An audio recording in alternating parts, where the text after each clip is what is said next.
ipupro natin yung ating tamarind. Good morning sa lahat, no? Kape. Kape tayo dyan. Kape. Ipupro natin at saka yung wiring.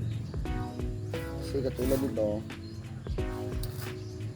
hayaan lang natin na ganito lang siya, hindi ito magbibigay ng ano,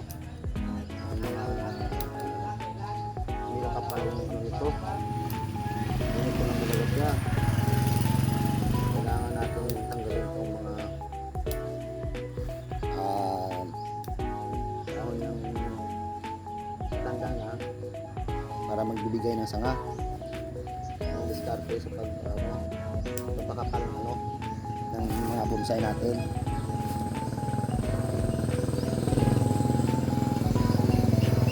Kailangan yung mga natatandang dahon na to, tanggalin to. Ipupro natin para ganda kinalabasan. Pag tumubo yung mga dahon, bibigay ito ano, ng magandang masanga. Didami ko sanga niya.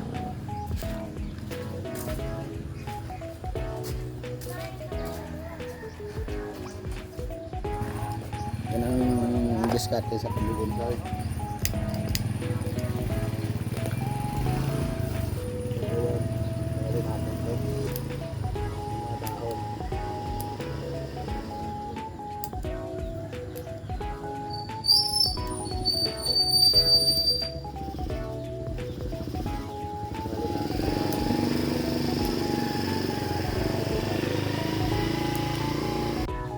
Ito na yun.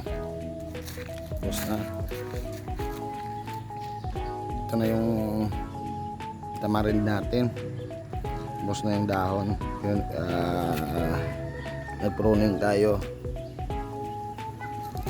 Lalabas to dito. Yung mga sanga nito lalabas to.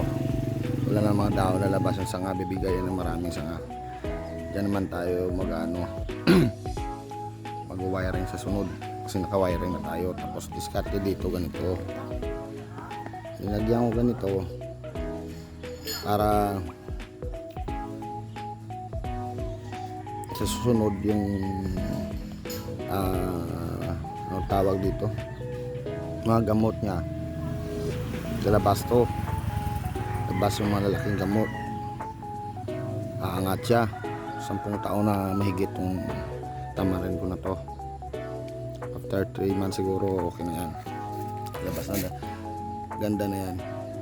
2 weeks labas na yung mga sanga niyan. Yan na siya. Yan. Good morning. Tamarind. Almost 10 years old. Yan. Yan na siya.